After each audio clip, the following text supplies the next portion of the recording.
Hello guys, welcome to our YouTube channel. जैसा कि thumbnail से आप सभी लोगों को पता चल गया हो कि आज हम लोग यहाँ पे बात करने वाले हैं डिजिटल एविडेंस या इलेक्ट्रॉनिक एविडेंस के बारे में। तो मैं advocate and forensic expert OP Sahu and associate law firm Ambikapur से आप सभी लोगों का स्वागत करता हूँ। तो जैसा कि आप लोगों को पता है कि आज हम लोग यहाँ पे डिजिटल एविडेंस या इलेक्ट्रॉनिक एविडेंस के बारे में बात करने वाले हैं। तो उससे पहले आप सभी लोगों को पता होना चाहिए कि एविडेंस क्या होता है। तो एविडेंस यानी हिंदी में उसको सबूत बोलते हैं।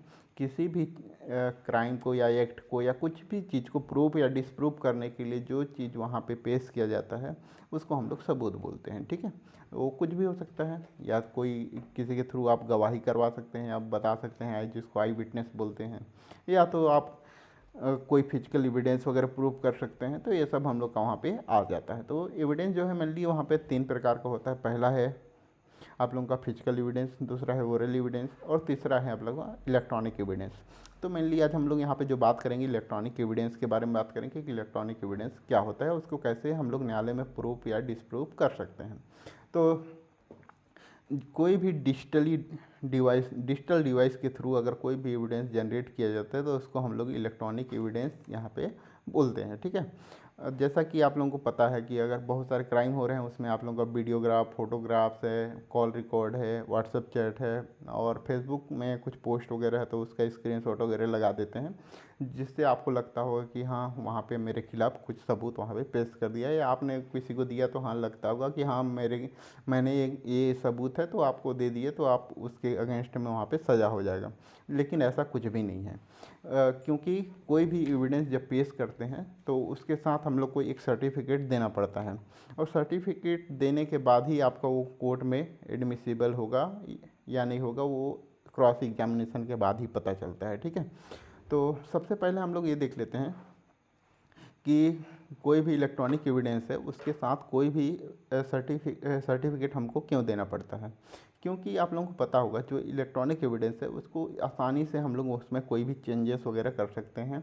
जैसा कि आप लोगों को पता होगा कि आप फ़ोटो वगैरह एडिटिंग, फ़ोटो एडिटर है, फ़ोटोशॉप वगैरह है ना, और वीडियो वगैरह एडिटिंग कर लेते होंगे तो बहुत सारा कहीं पे भी क्रॉप करके कुछ भी जोड़ सकते हैं, या कोई ऑडियो है उसको चेंज करके कुछ और ऑडियो हम लोग वहाँ पे डाल सकते हैं। ये सब आसानी से किया जा सकता है, इसीलिए हम लोग को उसके साथ में एक प्रमाण पत्र देना ज़रूरी होता है, जिससे कि आपको वहाँ पे ऑथेंटिकेट हो जाए कि हाँ ये ओरिजिनल साउंड है या ओरिजिनल वीडियो है, जिसके बाद इसमें कोई भी चेंज वगैरह नहीं किया गया है। ठीक है, तो इसके बाद ही वो यहाँ पे एडमिसिबल होगा। तो अब हम लोग नेक्स्ट बात एक लेते हैं कि ये प्रमाण पत्र जो है उसको कौन देता है और प्रमाण पत्र होता क्या है। ठीक है, तो ये प्रमाण पत्र जो है या तो आप स्वयं से दे सकते हैं, स्वयं से यानी कोई भी नहीं दे सकता है, लेकिन जो भी आप उसने उस एविडेंस को जनरेट किया है या अब स्वयं से रखा है, जैसे कि आपने कुछ फोटोग्राफ्स आपने खुद स्वयं खींचा है अपने मोबाइल से, तो आप उसमें 65B प्रमाण पत्र आप स्वयं दे सकते हैं। या आपने कोई फोटोग्राफ्स बनाए हैं तो आप लोग दे सकते हैं। या जो कॉल रिकॉर्डिंग वगैरह जो निकालता है तो वहाँ का जो निकाल रहा है, जो प्रिंट कर रहा है, या वहाँ पर का जो नोडल ऑफिसर है वो उसको प्रमाणित करके दे सकता है सर्टिफिकेट को। ठीक है, और अगर आपके पास वो वीडियो कहीं किसी के थ्रू आपको मिला हुआ है, आपने उस मोबाइल से उसको आपको नहीं किया है, तो आप उसमें कोई भी प्रमाण पत्र वगैरह नहीं दे सकते, और देंगे तो ये एडमिसिबल भी नहीं होगा। तो उसके लिए आप लोग क्या कर सकते हैं, उसके लिए आपको फॉरेंसिक लैब में आपको उसको एग्जामिन करवाना पड़ेगा। जो भी एविडेंस है, फोटोग्राफ्स है या वीडियोग्राफी है या ऑडियो है, तो उस सबको आपको एग्जामिन करवाना पड़ेगा फॉरेंसिक लैब में, जहाँ पे उसका ऑथेंटिकेट किया जाएगा कि हाँ ये एक्चुअल में सही है या नहीं है। उसके बाद ही उसको आप उसके बाद उनके द्वारा ही एक प्रमाण पत्र बना के दिया जाएगा, एक उनका रिपोर्ट होगा, फॉरेंसिक रिपोर्ट, साथ में उनका 65B प्रमाण पत्र सर्टिफिकेट होगा। तो साथ में आप दोनों को लगाएंगे तभी वो एडमिसिबल होगा। ठीक है, अब यहाँ पे समझ में आ गया होगा कि ये कौन दे सकता है और कैसे उसको पेश करना है। ठीक है, और दूसरा चीज़ अभी है कि 65 ये प्रमाण पत्र होता क्या है। तो ये 65B है, इंडियन एविडेंस एक्ट का आप सेक्शन देख सकते हैं 65B।